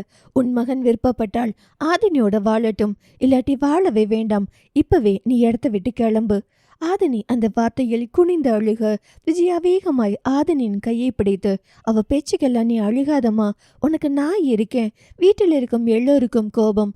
ஆதினி அழுக பிரியா மகளினின் கையை பிடித்து, நல்ல வேலடி, நீ அந்த வீட்டுக்கு மருமகளாய் போகல. உன் அத்தை பார்க்கறதுக்கு படு பயங்கரமாய் இருக்காங்க. அவளுக்கே இது நம்முடைய அத்தையா என்பது மாதிரி தான் இருந்தது. முகிலன் நிலவனின் கையை பிடித்து, டேய் அண்ணா, என் மாமியார் தான் டேஞ்சர்னு நினைச்சேன். ஆனா உன் மாமியார் அதை விட 4 ரகம் போல. நாளை பின்ன உனக்கும் மிருதுக்கும் சண்டை வந்தா அத்தை பேயாட்ட ஆடுவாங்க போலையே. நிலவன், நான் என் பொண்டாட்டிய விளையாட்டுக்கு கூட அவங்க வீட்டுக்கு அனுப்ப மாட்டேன்டா. அண்ணம், ஆதிரை, முதலில் உன் கோபத்தை கட்டுப்படுத்து. 2 சம்பந்தம் நீ இந்த வீட்டில் பண்ண போற. 2மே என் விருப்பப்படி இல்லைங்கம்மா. அதுதான் என் பிரச்சனை. உங்களுக்கு உங்க பசங்களோட பிள்ளைங்க மட்டும் நல்லா இருந்தா போதும். என்னத்தான் நீங்க தண்ணி தெளிச்சு விட்டுட்டீங்களேம்மா. ஏன்டி லூசு மாதிரி பேசுற? உன்னோட 2 பிள்ளைகளும் இந்த வீட்டில் தானடி வந்து வாழ போறாங்க. நான் என்னமோ அடுத்த வீட்டில் சம்மந்தம் பண்ணிட்டு வந்த மாதிரி பேசுற. அம்மா, உங்க மகன் அன்னைக்கு 5 விட்டுட்டு போகும்போது எப்படி கதறி துடிச்சிங்க. இன்னைக்கு என் பையனுக்கு ஒன்று நடக்கும்போது அதை நான் கேட்டா உங்களுக்கு வலிக்குது. ஏய், அன்பு இன்னும் வளரவே இல்லடி. மா, அவனுக்கு நடக்கட்டும்னு நான் சொல்லவே இல்லை. அப்படி நடந்தா என்றுதான் சொன்னேன். அதையே உங்களால ஏத்துக்க முடியல. நான் ஆசையா வளர்த்த பையனின் வாழ்க்கை கண்ணு முன்னாடி சிதைந்து போகும்போது எனக்கு வலிக்காதுங்களாமா? தீரன் தன் அம்மாவின் முன்னாடி வந்து, அம்மா, இதுல எடுத்த எல்லா முடிவும் என்ன சார்ந்தது? உங்க கோபத்தை குறைங்க. எனக்கு ஆதினியை கட்டிக்கிட்டதில் விருப்பமே. உனக்கு அவள் மேல் விருப்பம் இருந்தா எதுக்குடா இந்த பிள்ளைய விரும்பின? எனக்கு எந்த ஃபீலும் அந்த பொண்ணு மேல இல்லைன்னு சொன்ன. என்னோட எல்லாம் தப்பு மாதிரி அந்த தப்பையும் நான் ஏத்துக்கிறேன். எவனோ ஒருத்தன் கட்டி வச்ச கல்யாணத்தை நீ கல்யாணம்னு நினைக்கிறியா? அந்த நேரம் நான் அதை கல்யாணம்னு நினைக்கல. அப்போது நான் பிடிச்சு பண்ணல. ஆனால் இனி ஆதினி வாழ்க்கையில் நான் விளையாடுறதா இல்லை. என்னோட தொடக்கம் தப்பா போயிடுச்சு. எங்க ஆரம்பிச்சு எங்க தொலைச்சேனோ அங்கேயே நான் என் வாழ்க்கையை மீண்டும் ஆரம்பிக்கிறேன். முதலாக ஆதிரை தவிர எல்லோருக்கும் தீரனின் பேச்சில் ஒரு நம்பிக்கை வந்தது. துருவனுக்கு ஏனோ தன் அண்ணன் வாழ்க்கை மாற்றி அவனை படுத்தி எடுப்பதை அறிந்து கவலைப்பட்டவன் இப்போது வந்து கட்டி கொண்டான். தீரன் அங்கே தலை குனிந்து அமர்ந்திருக்கும் அவளின் முன் போய் நின்று, ஆதினி, நீ என் அம்மா பேசினதுக்கு நான் முன்னாடி பண்ணினதுக்கு எல்லாத்துக்கும் சேர்த்து மொத்தமா என்னை மன்னிச்சிடு. என்ன நீ நம்பு. ஒரு நல்ல நாள் பார்த்து நான் கூட்டிட்டு போறேன் என்றவன் துருவனுடன் கிளம்பி விட்டான். ரவி வேகமாக ஆதிரின் கையை பிடித்து இழுத்து கொண்டு, யாரும் அவள் பேசியது மனசில் வச்சுக்காதீங்க, கோபத்தில் பேசுறா என்று அண்ணம் மற்றும் ஈஸ்வர முகத்தை பார்த்து சொல்லிவிட்டு தங்கையிடம் தலையை ஆட்டிவிட்டு கிளம்பி விட்டார். சலனம் 420. ஈஸ்வர் அவர்கள் போனதும் இளையவர்கள் அனைவரையும் அழைத்தார். முகிலன், நிலவன், ஆதினி, மகள், பிரியா, தேவ், மிருது என எல்லோரும் இருந்தார்கள். எல்லோரையும் வரவேற்பறையில் அமர வைத்து அவர்களின் நடுவில் அமர்ந்த ஈஸ்வர், ஆளாளுக்கு உங்களுக்கு உண்டான திருமண முடிவை எடுத்துட்டீங்க. ஆனா நீங்க எல்லாம் கல்யாணத்துக்கு பிறகு வாழ்ற ஒரு உன்னதமான வாழ்க்கை இருக்கு. அதுக்கு உங்க மனசை எல்லாம் தயார்படுத்திட்டீங்களா? எல்லோரும் தலையை ஆட்டிக்கொண்டே ஈஸ்வரை பார்க்க, ஒரு உறவுக்குள்ள போறது ஒரு விளையாட்டு காரியம் இல்ல. அதை கையாள ஒரு முதிர்ச்சியான ஆளோ அனுபவமோ தேவை. கல்யாணம் என்பது சின்ன பிள்ளைங்க விளையாட்டு இல்ல. அதுக்கு நீங்க எல்லாரும் கொஞ்சம் தெளிவாகணும். அவர் பேசும் ஒவ்வொரு வார்த்தையிலும் அனுபவமும் பக்குவமும் இருந்தது. முக்கியமா கல்யாண வாழ்க்கையின் உண்மையான முக்கியத்துவத்தை புரிஞ்சுக்கணும். உங்களில் ஒருத்தரோட பாதிப்பாய் உங்க பார்ட்னர் இருக்கணும். அவங்களின் பாதியாய் நீங்க இருக்கணும். உங்களோட எல்லாம் சுகம், துக்கம், இன்பம், கஷ்டம், பிரச்சனை இப்படி எல்லாவற்றிலும் 2 பேரும் சரி பாதியாய் பகிர்ந்துக்கணும். எல்லாவற்றையும் சுமந்துக்க தயாரான ஒரு ஆள் உங்க வாழ்க்கையில் துணைவராக துணைவியாக இருக்கணும். பொண்டாட்டி புருஷனுக்கோ இல்லை புருஷன் பொண்டாட்டிக்கோ ஆதரவாக குடும்பத்தில் எழும் பிரச்சனைகளை பேசி பேசி வளர்க்காமல் அதை சரியாக சொல்லி தீர்க்க முயற்சி செய்து முடிவை உண்டாக்கணும். ஒருத்தர் சொல்வதை மற்றொருவர் புரிந்து அமைதி காக்கணும். இல்லை சரியான நேரத்தில் தக்க ஆலோசனை சொல்ல ஒருத்தரால் குடும்பத்தை நிர்வகிக்க முடியவில்லை என்றால் மற்றொருவர் பொறுப்படுத்திக் கொள்ள வேண்டும். இப்படி 24 மணி நேரமும் எல்லா பொறுப்புகளிலும் சமநிலை வகிக்கும் உறுப்பினர்தான் குடும்ப வாழ்க்கைக்குள் போகணும். கல்யாண உறவு என்பது ஏனோதானோ இல்லை, அது ஒரு பொறுப்பு. ஒரு குடும்பத்தில் மகனாகவோ மகளாகவோ பிறந்த நீங்க கணவனாய் மனைவியாய் பொறுப்பெடுக்கணும். பின் தகப்பனாய் தாயாய் பொறுப்பெடுக்கணும். எப்போதும் தன் பெற்றோருக்கு மகனாய் மகளாய் பிள்ளையாய் பொறுப்பேற்கணும். முக்கியமாக சமுதாயத்தில் நல்ல மனிதனாய் இருக்கணும். சுற்றத்தாருக்கு மதிப்புமிக்க ஆணாகவோ பெண்ணாகவோ இருக்கணும். குடும்பத்தை தலை நிமிர்த்தி நடக்க வைக்கணும். ஒரு தனித்திறமை இருக்கணும். அதுக்கு நம்ம வீட்டு பிரச்சனையை தீர்க்க 4 பேர் வரக்கூடாது. அந்த பெட்ரூமை தாண்டி பிரச்சனை வெளியவே வரக்கூடாது. நீ சரியாக நடந்தால் எல்லாம் சரியாக நடக்கும். இதெல்லாம் உங்களால் சிறப்பாக செயலாற்ற முடியும். இந்த சமுதாயத்தில் உங்களோட பங்கும் சிறப்பாக இருக்கும் என்று நினைத்தால் மட்டும் திருமண வாழ்க்கைக்கு போங்க. முக்கியமாக ஒரு ஆணும் ஒரு பெண்ணும் சேர்ந்து உங்கள் கனவுகள், உங்கள் ஆசைகள், உங்கள் ஆளுமை, தனிப்பட்ட விருப்பங்கள் எல்லாம் தனித்தனியாக உங்களுக்கு எவ்வளவு முக்கியமோ அதே போல் நம்மளோட பார்ட்னராக வரும் அவர்களுக்கு முக்கியம் என்று உணரணும். நம்ம எல்லாவற்றுக்கும் உரிமையுண்டு, அவர்களுக்கும் தனித்திறமையுண்டு. அதை பாராட்டியே ஆகணும். எதுவும் ஒத்துப்போகவில்லை என்றால் அத்திருமண வாழ்க்கையை தயவு செய்து இப்போதே முடித்துக் கொள்ளுங்கள். எல்லோரும் அவரையே பார்க்க. திருமண உறவு என்பது நம்மை எடுத்து செல்லும் விதத்தை பொறுத்து நம்மை நல்ல இடத்துக்கு உயர்த்தும், இல்லை நம்மையே அழித்துவிடும். அதான் சொல்றேன், தன்மானத்தை சுய கௌரவத்தை எல்லாம் அடகு வைத்து கணவனுக்கு என்றால் மனைவியும் மனைவிக்கு என்றால் கணவனும் துடித்து வாழ வேண்டும். நாங்களும் இந்த சமுதாயத்தில் திருமணம் செய்து கொண்டோம் என்ற பட்டத்தை மட்டும் வாங்கினால் வாழ்க்கை உங்களை அகல பாதாளத்தில் தள்ளி ஏளனம் பண்ணிவிடும். என்னால் எல்லாவற்றையும் பொறுத்து கொண்டு சகித்து கொண்டு இந்த வாழ்க்கையை வெற்றிகரமாக செய்ய முடியும் என்று யாருக்கு தோணுதோ அவங்க மட்டும் அடுத்த வாழ்க்கைக்கு அடியெடுத்து வையுங்கள். முடிந்த அளவு கணவன் மனைவி உறவில் தான் தான் என்ற எண்ணத்தை விட்டுவிடுங்கள். ஒருவரை ஒருவர் மதிக்க கற்றுக்கொள்ளுங்கள். ஒருவரை மற்றொருவரின் உணர்வுகளுக்கு மதிப்பளியுங்கள். அவர்களிடத்தில் உங்களை வைத்து பாருங்கள். முடிந்தளவு காதலித்து வாழுங்கள். அப்பொழுதுதான் வாழ்க்கை அழகாக இருக்கும் என்று சொல்லி முடிக்க ஈஸ்வரின் வாயிலிருந்து வந்த ஒவ்வொரு சொல்லும் ஒரு நம்பிக்கை விதையாக விழுந்தது. இப்போ நீங்க எல்லாரும் வாழ்க்கையின் புதிய பாதையில் போறீங்க. ஆனா அதுக்கு முன்பு உங்க மனசை வலுப்படுத்திக்கோங்க. நானும் உங்க பக்கத்துல இருக்கேன், புரிஞ்சதா என்று சொல்லி ஈஸ்வர் எழுந்தார். எல்லோரும் தலையாட்ட ஈஸ்வர் சொல்லிவிட்டு, எனக்கு இனி உங்களின் கல்யாணம் மற்றும் ரிசப்ஷன் வேலை எல்லாம் நிறைய இருக்கு. அதனால் அலுவலகத்தில் இருக்கும் எல்லா வேலைகளையும் இழுத்து போட்டு செய்யாமல் சிறப்பான ஆள் வைத்து அதை சரி மட்டும் பாருங்க. உங்களில் கல்யாணத்துக்கு தயாராகுங்கள் என்று சொல்லிவிட்டு ஈஸ்வர் அஞ்சுவிடம் வந்தார். அவளோ வாசலையே பார்த்து கொண்டிருந்தாள். யாரை தேடுற? என் பையனை. அப்பா கூட தானே போயிருக்கான், வந்துடுவான் என்னும் போதே அம்மா என்று ஓடி வந்தான் புயல் வேகத்தில். அஞ்சு அவனை கட்டி கொண்டு அழ வந்தவன் அஞ்சுவை மேலிருந்து கீழே பார்த்து, ஏன் அழறீங்க? எதுக்கு தண்ணிக்கெல்லாம் போறீங்க? இனி என்ன மட்டும் விட்டுட்டு எங்கேயும் போகாதீங்க. நான் தண்ணிக்குள்ள போனது தெரியுமா உனக்கு? கனவில் வந்தீங்க. ஈஸ்வர், அவன் சொல்லிதான் நீ தண்ணிக்குள்ள இருக்கிறதே தெரியும். உணர்வுகள் சில நேரம் யாரை நினைக்கிறோமோ அவர்களை சென்றடையும் என்று கேள்விப்பட்டிருந்த அவள் அவனை அள்ளி கட்டி கொண்டாள். உண்மையான நேசத்தில் எப்போதும் உயிர் இருக்கும் என்பதற்கு தான் இவ்வளவும். ஆதினி அறைக்கு வந்து பாரதிக்கு அழைத்தாள். அழைப்பை ஏற்று, சொல்லிடாமா, ஏன் ஆண்டி காதல் அவ்வளவு உன்னதமானதா? உண்மையாக நேசித்தால் அது உன்னதமானது. அதை ஏன் கேட்கிற? ஏன், என்ன ஆச்சு? நான் மகிழ் வாழ்க்கையில் நடந்துகிட்டது சரியானு தெரியல.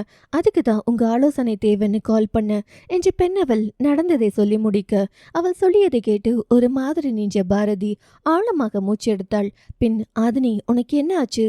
ஏன் ஆண்டி, ஏன் ஆதினி இப்படி பண்ணின? நீ ஏன் உன்னை நேசிக்காத ஒருத்தனின் தாலிய சுமக்கிற? அந்த கேள்வி ஆதினியின் இதயத்தை கிழித்தது. அவளோ, நீங்க ஏன் உங்களை கொஞ்சமோ யோசிக்காத ஒருத்தரை இப்ப வரை நேசித்து கொண்டே அவரின் மகளுக்கு என்று வாழ்றீங்க. பாரதியிடம் மௌனம். சொல்லுங்க ஆண்டி. அவள் குரல் நிதானமாகி, நான் ஒன்னும் யோக்கியமான பெண் இல்லை. ஏற்கனவே ஒருவனை நம்பி ஏமாந்து வாழ்க்கையை தொலைத்தவள். பல பேரால் சீரழிக்கப்பட்டவள். என்னை கொஞ்சமும் அசிங்கமாக பார்க்காத ஒரு ஆண் தான் உன் அப்பா. நம்ம வாழ்க்கையில் எப்படி ஒருத்தரோட வாழணும் என்று கனவு கண்டோமோ அப்படிப்பட்ட ஒருத்தர் அவர். அதான் அவரின் மேல் காதல். அப்புறம் காதல் இப்படிதான் இவரின் மேல் தான் வரும் என்று எல்லாம் சொல்ல முடியாது. நீயே உன்னை வேணாம் என்று சொன்னவன் பின்னாடி மீண்டும் போய் ஏமாற நினைக்கிற? நிரந்தரம் இல்லாத நிமிஷங்களின் பின்னால் சென்று ஏன் உன் நிஜத்தை தொலைக்கிற? அது காதல் ஆண்டி. சில நேரங்களில் ஒரு சாய தோல் போதும். வாழ்க்கை முழுக்க நினைவாய் மாறியவனின் பின்னால் போவதை தவிர்த்து ஒன்றும் இப்போதைக்கு தோணவே இல்லை. நீ வளர்ந்த பெண், ஆனா இன்னும் உள்ளே சிறு பெண் போல் யோசிக்கிற. அவனை போய் காதலிக்கிறேன்னு சொல்ற. நீயே சொல்லு, அவன் உனக்காக என்ன செய்தான்? ஆண்டி, நான் திக்கேற்று நிக்கிறேன் ஆண்டி. லூசா நீ? அங்க அவ்வளோ பேர் இருக்காங்க, எல்லாரும் இருக்காங்க, உண்மையாவே இருக்காங்க. ஆனால் என்னால அவங்க கூட ஒட்ட முடியல. அவங்களும் வேணாம், அவனும் வேணாம். ஏன் அந்த தாலியாது? நீ அதை கழட்டி வீசிட்டு ஏங்கிட்ட வா. நான் உன்னை நல்ல இடத்தில் கட்டி கொடுக்குறேன். இல்ல ஆண்டி, என்னோட முதல் நேசம் நான் பார்த்த தூய்மையான ஒரு ஆணவர். பயம் என்னை அந்த வயதில் காவு வாங்கும் போது நான் கொஞ்சம் அழ வேண்டும் என்று அழும்போது சாய தோல் கொடுத்தவர் அவர். நான் இருந்தும் நீ வேதனைப்பட்டியா? பட்டேன். அழுது வீங்கி தொண்டை வற்றும் வரை அழுதிருக்கேன். அப்போதெல்லாம் தலை சாய்க்க ஒரு மடி கிடைக்காதா என்றும் ஏங்கும் வேளையில் வந்தவர் அவர். நான் அழும்போது தலையை கோதி என்னை அரவணைத்து நான் இருக்கேன் உனக்கு எல்லாமுமாக என்று வந்தவர் அவர். அப்போது அவர் என் கைப்பிடித்து என் கூட வரேன்னு சொன்ன நொடி யாரும் இல்லாத இந்த உலகத்தின் மீது எனக்கும் ஒரு வாழ்க்கை இருக்கு என்ற நம்பிக்கையை விதைத்து என் மனம் கொண்ட தனிமையின் பாரத்தை எல்லாம் போக்கி என் கையை பிடிக்க அவர் இருக்கிறார் என்று அவன் மேல் கொண்ட தைரியத்தில் உலகத்தை ரசிக்க ஆரம்பித்தேன். அப்போ உனக்காகவே வாழ்ந்த நான் யாராது நீ உனக்கு? ஆண்டி, நீங்க நிஜமாவே என்னை பெற்றவர்களை விட சிறந்தவங்க தான். ஆனால் உங்களுக்கு அம்மா பாட்டி என்ற உறவு எல்லாம் இருந்தாங்க. ஆனால் எனக்கு யாரும் இல்லை என்று எனக்குள் ஏதோ ஒரு தனிமை துரத்தும் போது அவர் என் முதுகை தட்டி கொடுத்து ஆற்றினார், தேற்றினார். நான் இருக்கிறேன், உனக்கு வேறு என்ன வேண்டும் என்று சொன்னார். ஆறுதல் தந்து அவன் காணாமல் போயிட்டா. ஆதினி, உன்னை வேணாம், உன் தங்கச்சி பிடிச்சிருக்குன்னு சொன்னா. உலகத்துல ஒரு சில ஆண்கள் தான் பொண்டாட்டி தான் எல்லாம்னு வாழ்வாங்க. அது உன் அப்பா சித்தப்பா மாதிரி ஆட்கள். ஆனால் தீரன் உன்னிடம் ப்ரப்போஸ் பண்ணிட்டு எப்படி மகளினி கிட்டதான் எல்லாம்னு சொல்ல தோணுச்சு. அவன் எந்த விதத்தில் உனக்கு சரியானவன்னு சொல்லு. எனக்கு எதெல்லாம் வேண்டும் என்று ஏங்கும் வேளையில் அனைத்தும் அரங்கேறியது அவரின் மூலமே. என்னால் அவரிடத்தில் வேறு எவரையும் வச்சு பார்க்க முடியலங்க ஆண்டி. சில சமயங்களில் என் இதழ்களில் வரும் மகிழ்ச்சியான புன்னகை அவரால் தான் நிகழ்ந்தது. பல சமயங்களில் என்னுள்ளும் பெரும் தனிமை அவரால் தான் அரங்கேறுகிறது. இப்படி அவரிடம் தொடங்கி அவரிடமே முடியும் என் நாட்கள் வேறு எவருடனும் முழுமை பெறாதுங்க ஆண்டி. இன்னொரு ஆணுடன் போய் தினம் தினம் நானும் செத்து இன்னொரு ஆணையும் கொள்வதற்கு பேசாமல் இந்த வாழ்க்கையிலேயே இருந்திடலாம் என்றுதான் என்றவள் கலங்கி நின்றாள். உன்னை கண்டால் செக்ஸ் ஃபீல் வராதுன்னு சொன்னவன் பேபி ஃபீல் என்றான். மிருதுவின் பக்கத்தில் இருக்கும்போது எப்படி இருக்கேனோ அப்படி இருக்கு என்றான் என்று அன்னைக்கு சொன்ன. ஆண்டி, அவர் நிஜமாவே பேபி ஃபீல் தான் வருதுன்னு சொன்னார். முதலில் பேபி மாதிரி தான் ட்ரீட் பண்ணினார். மிருது பக்கத்தில் அவளை அணைக்காமல் பேட்டச் பண்ணாமல் எப்படி இருக்கேனோ அப்படிதான் உன்கிட்டையும் இருக்கேன்னு சொன்னாரே தவிர சிஸ்டர் ஃபீல் சொல்லல. இந்த உலகத்துல அவர் எந்த பொண்ணையும் தவறா தொடமாட்டார். அப்புறம் என் மகள் கிட்ட மட்டும் ப்ளீஸ் ஆண்டி விடுங்க, அவளுக்கு அக்கா ஆள லவ் பண்றோம்னு தோணவே இல்லையா? இல்ல உன்ன அவருக்கு இவள் நம்ம ஆளின் தங்கை என்று தெரியவே இல்லையா? அவள் தப்பானவள் இல்லை சித்தி. ஆனால் என் விஷயத்தில் அவள் தப்பு பண்ணிட்டா. என் காதலையும் அவரையும் என்கிட்ட பிரிச்ச வலி எனக்கு வலித்தது போல் அவளுக்கு வலிக்கட்டும் நினைச்சு நான் 2 நாளைக்கு முன்னாடி அவளிடம் பேசினேன். அவ எனக்கே கொடுத்துட்டு போயிட்டா. இப்போது அவகிட்ட இருந்து அவரை பிரிச்சுட்டேன்னு நினைச்சு மனசு தவிக்குது. நானும் நேசிச்சேன், நடக்கல. நான் நல்லவளா இருந்தா அவளை அவர்கிட்ட சேர்த்து வச்சிருக்கணுமே. ஆனால் நான் பண்ணல. இனி அவளும் அர்ஜுனை விட்டுட்டு வரமாட்டா. நான் என்ன பண்ண? நான் வளர்த்த ஆதினி இப்படி இல்லையே. அதுக்கு பேசாமல் குழந்தையிலேயே சாக விட்டிருக்கலாம் போலியே. ஆண்டி என்றாள் அதிர்வுடன்.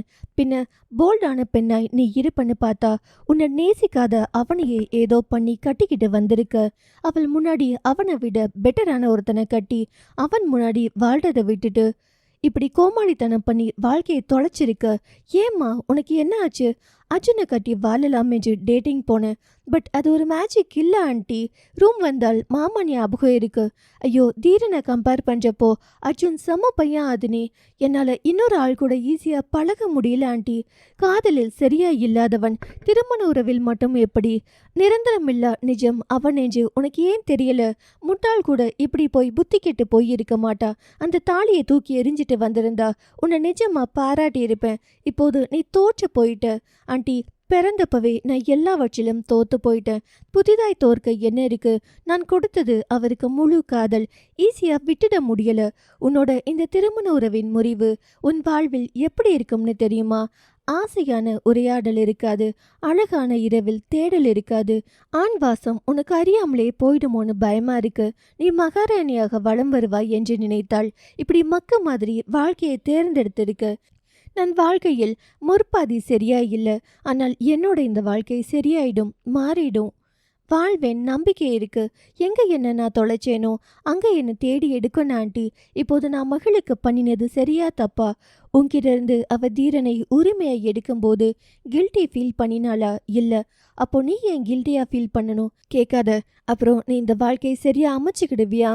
அமைச்சுப்பேன். அப்போ நான் இப்போது சாரி கேட்க வேணாமா? அவள் கேட்கல தானே? கேட்கல. அப்போ நீயும் கேட்காத. Thanks aunty. ஒரு மாதிரி அவளை பார்க்கும் போதெல்லாம் உறுத்தல் இருந்துச்சு, அதான். உன் பொருள் இப்போது உன் கைக்கு வந்திருக்கு. தொலைக்காமல் பார்த்துக்கோ. இனி அவங்க 2 பேரையும் மீட் பண்ணாமல் பார்த்துக்கோ. ஏன்? முதல் காதல் 2 பேரின் மனதிலும் ஆணித்தரமாய் இருக்கும். 2 பேரும் 2 பேரையும் பார்த்துக்காமல் இருக்கிறது உனக்கு நல்லது. அப்படின்னா முதல் காதல் என்னோடதா வந்திருக்கு. நான் பார்த்துக்கிறேன் ஆண்டி. தேங்க்ஸ். கடைசியா கேட்குறேன், இந்த பெட்டர் மார்க்ஸ் லைட் ஏதா வேணுமா? ஆமாம். ஏன் இவ்வளோ பிடிவாதம்? உங்க வளர்ப்பு என்ன போல்ட் அண்ட் ஸ்ட்ராங் தான். என்னை இப்படி மாற்றினது அவரின் மேல் நான் கொண்ட நேசமே. அவர் இல்லாமல் என்னால் வேற யார் கூடவும் வாழ முடியல. நான் அப்படி போனா உங்க வளர்ப்பு தப்பாயிடும் ஆண்டி. ஒரு மாதிரி ஆகிவிட்டது அவளுக்கு. சரி, இன்னைக்கு எல்லாம் சரியா செய்யப்பார். Happy married life dear. ஹாப்பியா மாறினதுக்கு அப்புறம் உங்க வாழ்த்தை ஏற்றுக்கிறேன். பாய் ஆண்டி என்று அழைப்பை துண்டித்தாள். அன்பு மயில் செல் பார்த்து கொண்டிருக்க மகள் அறையில் அமர்ந்து விட்டத்தை பார்த்தபடி இருக்க அர்ஜுன் அவளுக்கு அழைத்தான். அன்பு, ஹலோ. யாரு? அர்ஜுன். யார் நீங்க? எந்த அர்ஜுன்? அர்ஜுன் என்ற பேரை கேட்டது மகிழ் அன்புவை பார்க்க. அவனோ உன் மாமன். மாமாவா? யாரு? உன் அக்கா புருஷன். அவன் கோபமாக, ஹலோ, யாரு நீங்க?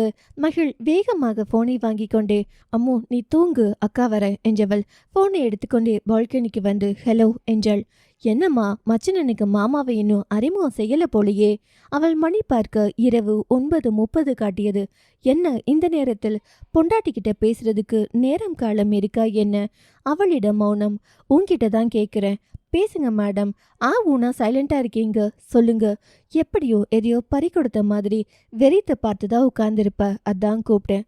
நான் அப்படியெல்லாம் இல்லை. நீ என்ன வேணாம்னு சொன்னப்போ உங்க அப்பா என் அப்பா கிட்ட வந்து மிரட்டிட்டு போனப்போ என்னை ஒரு இரவில் வெளிநாட்டுக்கு அனுப்பிட்டாங்க. ஊர் பேர் தெரியாத இடத்தில் போய் இருந்தேன்ல, அப்போ எல்லாம் நான் எதையோ இழந்தது போல்தான் இருந்திருக்கேன். காயம் பட்டவனுக்கு காயத்தின் ஆழம் தெரியும். அதான் உங்க காயத்துக்கு மருந்து போடலாம் என்று கூப்பிட்டேன். பழச பேசுற மதி இருந்தா நான் வைக்கிறேன் அர்ஜுன். அது என்னடி, ஒரு புருஷனை அர்ஜுனை பேர் சொல்லி கூப்பிடுற? உங்க பேர் அதுதானே? உங்க அம்மா உங்க அப்பாவை அப்படிதான் கூப்பிடுறாங்களா என்ன? அர்ஜுன், என்ன வேணும் உங்களுக்கு? ஹே, நீயாடி எனக்கு பேர் வச்ச? சும்மா அர்ஜுன் அர்ஜுன் ஏலம் போட. மரியாதையா பேசு. நான் வைக்கிறேன். ஃபோனை கட் பண்ணின மவளே, இப்பவே கிளம்பி வந்துடுவேன் உன் வீட்டுக்கு. அப்புறம் நீ என்னை ஃபேஸ் டு ஃபேஸ் பார்க்க வேண்டி வரும். ஆசையா இருந்தா ஃபோனை வச்சு பாரு, நான் வரேன். ஏனோ புலிவாயில் தலைவிட்ட கதை போல்தான் இவனோடு தன் வாழ்க்கை என்று புரிந்தவள். சொல்லுங்க, என்ன வேணும் உங்களுக்கு? நிறைய வேணும், அதை இன்னொரு நாளில் கேட்டுக்கிறேன். இப்போ எனக்கு ஒரு மாதிரி இருக்கு, கொஞ்சம் பேசு. என்கிட்ட பேச ஒன்றும் இல்லை. அப்போ நான் பேசுகிறேன், நீ கேளு. பெண் அவள் தலையில் கை வைத்து அமர்ந்தாள். இன்னைக்கு சிவராத்திரி தான் என்று